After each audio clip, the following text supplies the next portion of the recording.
Nous allons continuer en lisant au chapitre 4, à partir du verset 2. Jean étant au ciel. Sur le champ, je fus en esprit. Et voici, un trône était placé dans le ciel. Et sur le trône, quelqu'un était assis, et celui qui était à le voir semblable à une pierre de jaspe et de sardius. Et autour du trône, un arc-en-ciel. À le voir semblable à une émeraude. Et autour du trône, 24 trônes, et sur les trônes, 24 anciens assis, vêtus de vêtements blancs, et sur leurs têtes des couronnes d'or. Et du trône sortent des éclairs et des voix et des tonnerres. Et il y a 7 lampes de feu brûlant devant le trône, qui sont les 7 esprits de Dieu. Et devant le trône, comme une mer de verre, semblable à du cristal. Et au milieu du trône et à l'entour du trône, 4 animaux ou êtres vivants, plein d'yeux, devant et derrière. Et le premier animal ou être vivant est semblable à un lion. Et le second animal semblable à un veau. Et le troisième animal a la face comme d'un homme, et le 4e animal est semblable à un aigle volant. Et les 4 animaux, chacun d'eux ayant 6 ailes, sont tout autour et au-dedans plein d'yeux. Ils ne cessent de dire jour et nuit, Saint, Saint, Saint, Seigneur Dieu, Tout-Puissant, celui qui était et qui est et qui vient.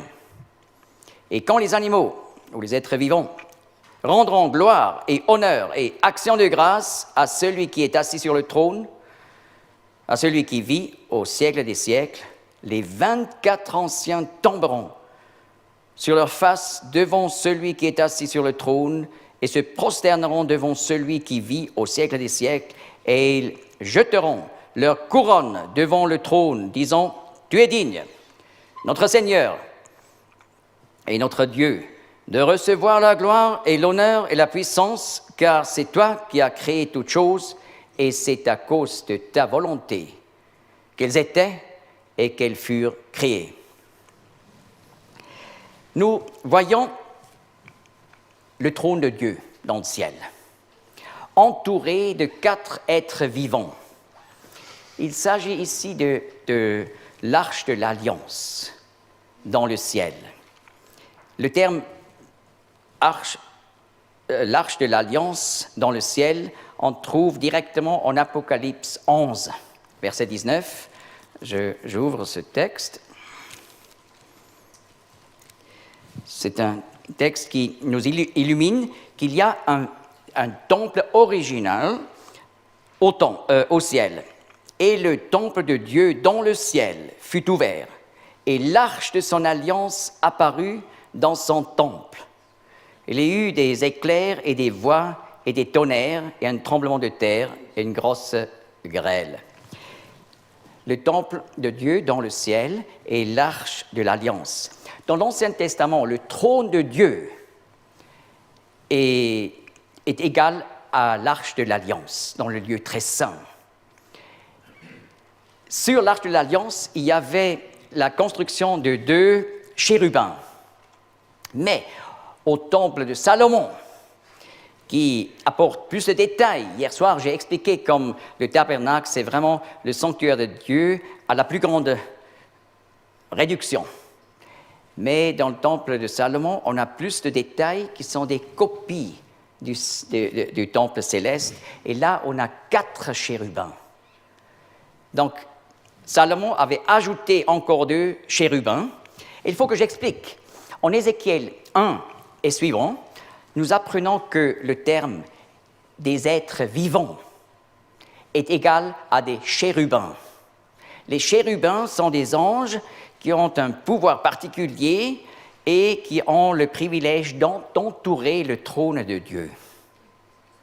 C'est pour ça, par exemple, en Colossiens 1, verset 15, ces anges sont appelés des trônes. Les trônes, ce sont des anges du trône de Dieu. Alors, pour être clair, Jean est enlevé au ciel. Mais où? Hébreux 11 parle de la patrie céleste, mais parle aussi de cette ville que Dieu a fondée au ciel, la Jérusalem céleste. Mais la parole nous parle aussi du temple céleste, comme nous venons de voir. Eh bien, Jean est enlevé, on peut dire, au cœur du ciel, le temple céleste. Et là, non pas dans un des parvis, mais au temple proprement dit. Et là, pas simplement au sanctuaire, mais dans le lieu très saint, où il y a le trône de Dieu entouré par des chérubins. Alors, enlèvement vers le temple céleste. D'ailleurs, le Seigneur appelle le temple à Jérusalem, en Jean 2, la maison de son Père. Et en Jean 14, pendant cette soirée, juste avant la crucifixion, où les ombres du calvaire sont déjà tombées sur le Seigneur, là le Seigneur parle, dans la maison du Père, il y a beaucoup d'habitations. Et je vais vous préparer une place, et je vais revenir. Et là, on réalise, le Seigneur ne parle plus du temple à Jérusalem, mais de l'original, au ciel, qui est donc l'avenir des croyants de l'Église. Et il va un jour revenir pour l'enlèvement, pour enlever les croyants à la maison du Père. Mais on peut dire, Jean est effectivement enlevé dans la maison du Père, dans le temple céleste, et plus précisément dans le lieu très saint. D'ailleurs, le livre de l'Apocalypse est un livre qui nous révèle tant de choses sur le temple céleste. Par exemple, nous allons lire de la mer dans le ciel. Et nous venons déjà de lire de cette mer comme du verre. N'est-ce pas? Le terme « la mer » en 1 Roi 7 est le terme utilisé pour la cuve devant le temple de Salomon. Cette cuve énorme. Et peut-être nous savons que déjà Moïse, lorsqu'il a fait la cuve pour le tabernacle, il a utilisé les miroirs des femmes en bronze. Et alors, avec des miroirs, on a créé la mer, la cuve à l'époque. Mais la mer, la cuve céleste est aussi parfaite qu'elle soit comme du verre. Parce qu'on se voit parfaitement là-dedans. Ensuite, nous allons voir comme l'Apocalypse parle de l'autel des holocaustes devant le temple proprement dit. Et nous allons voir que ce livre parle aussi de l'autel en or pour offrir de l'encens. Nous venons déjà de lire de l'Arche de l'Alliance dans le ciel. En plus, nous allons lire des 7 trompettes. Et ce sont les trompettes en argent. Pourquoi on peut savoir? Parce que salpinx, en grec, peut désigner et les trompettes en argent dans l'Ancien Testament, nombre 10, ou les cornes appelées chauffards, les cornes d'animaux. Le même terme est utilisé en grec. Mais comment distinguer entre chatzotsera et chauffard? Eh bien, le contexte aide. Dans le temple à Jérusalem, à l'époque du Seigneur, chaque jour, en rapport avec les holocaustes du matin, premier sacrifice, et Holocauste du soir, le dernier sacrifice, on a sonné 7 fois les trompettes en argent. Alors vous voyez, les 7 trompettes, ça on connaissait déjà du rituel du deuxième temple à l'époque du Seigneur Jésus. Et tout d'un coup, on lit des 7 trompettes dans le ciel. C'est une allusion.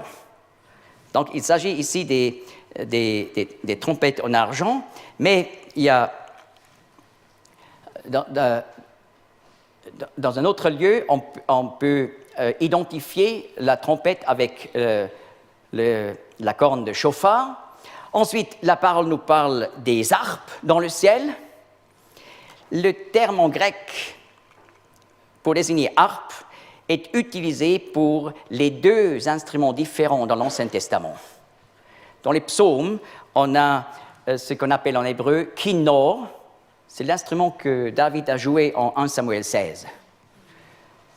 Et dans les psaumes, par exemple, souvent aussi l'autre harpe qui est en hébreu appelée nevel est mentionné.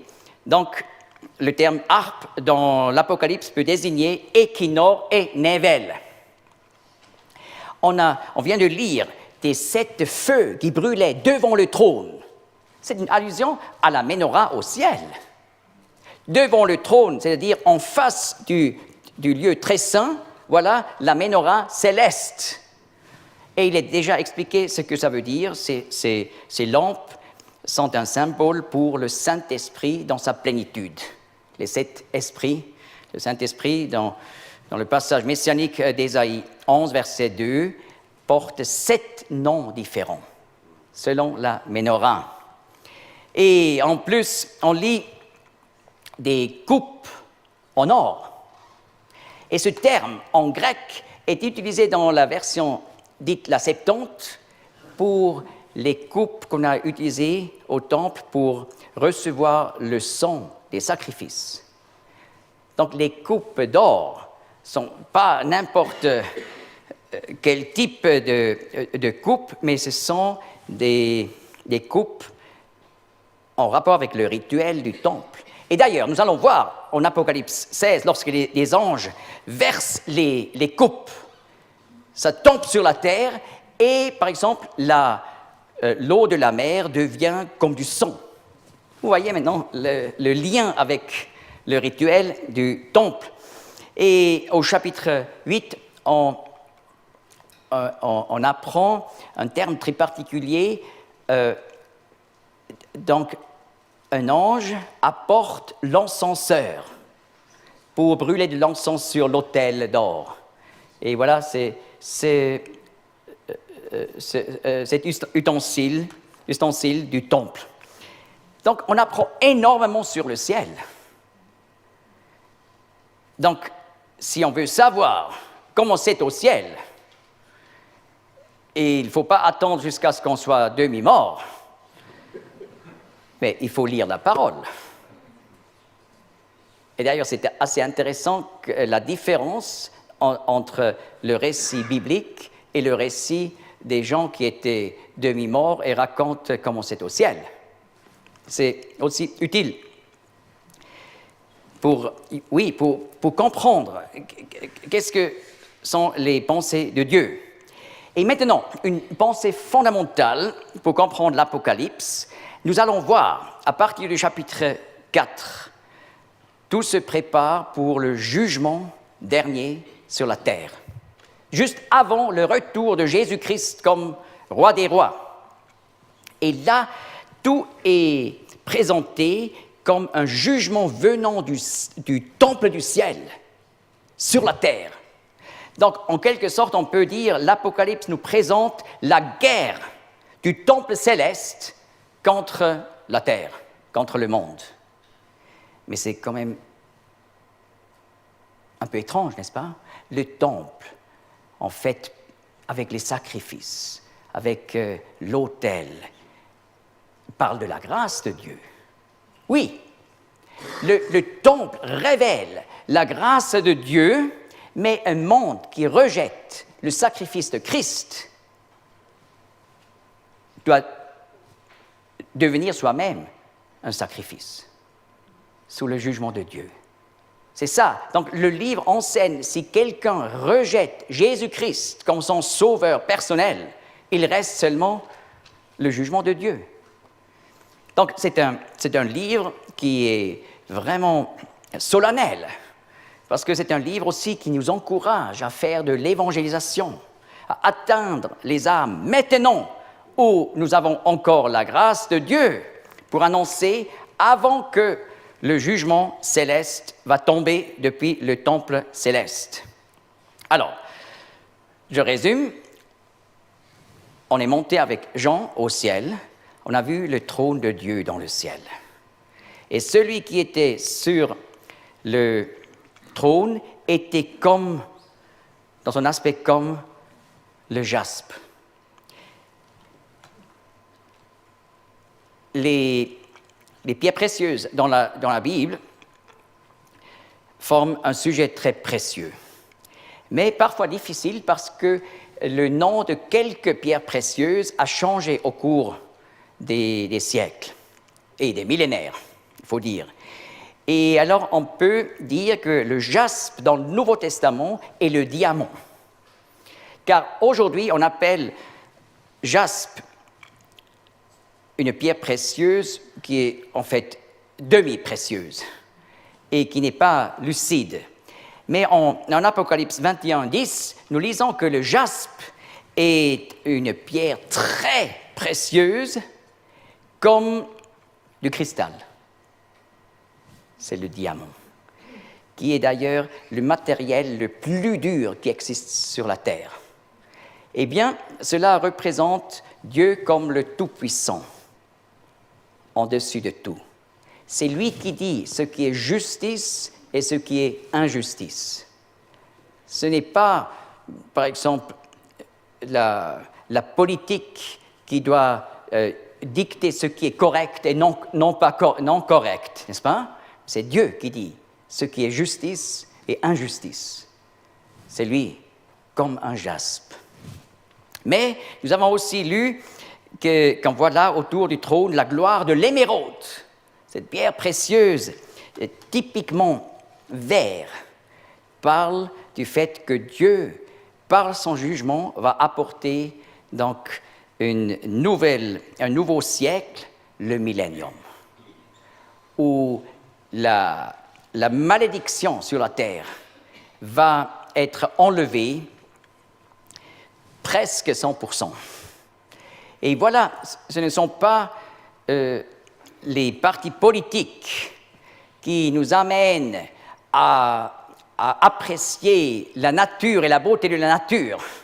Nous croyons en un Dieu qui va faire pousser les plantes pendant le millénium, comme nous lisons par exemple en Ésaïe 35. Le désert va fleurir et les verdures vont pousser. Alors il s'agit de ce Dieu sur le trône qui va s'en occuper aussi de l'écologie de la terre. Et on voit ici la gloire de Dieu aussi décrite comme un sardius. Et voyez, c'est une pierre précieuse qui nous rappelle le sang. Ce Dieu qui sera le juge du monde depuis le trône du ciel, c'est ce Dieu qui a tout donné. Parce que Dieu, le Fils, est devenu un homme pour pouvoir mourir comme homme pour les hommes, pour nous amener à Dieu par son sacrifice et par son sang précieux. Eh bien, les 4 chérubins autour du trône sont décrits comme un lion, comme un veau, ou comme un aigle et comme un homme. Et nous allons voir cet après-midi la signification de ces têtes. Et ensuite, on va continuer avec le plan de la structure et la structure du dernier livre de la Bible. Merci.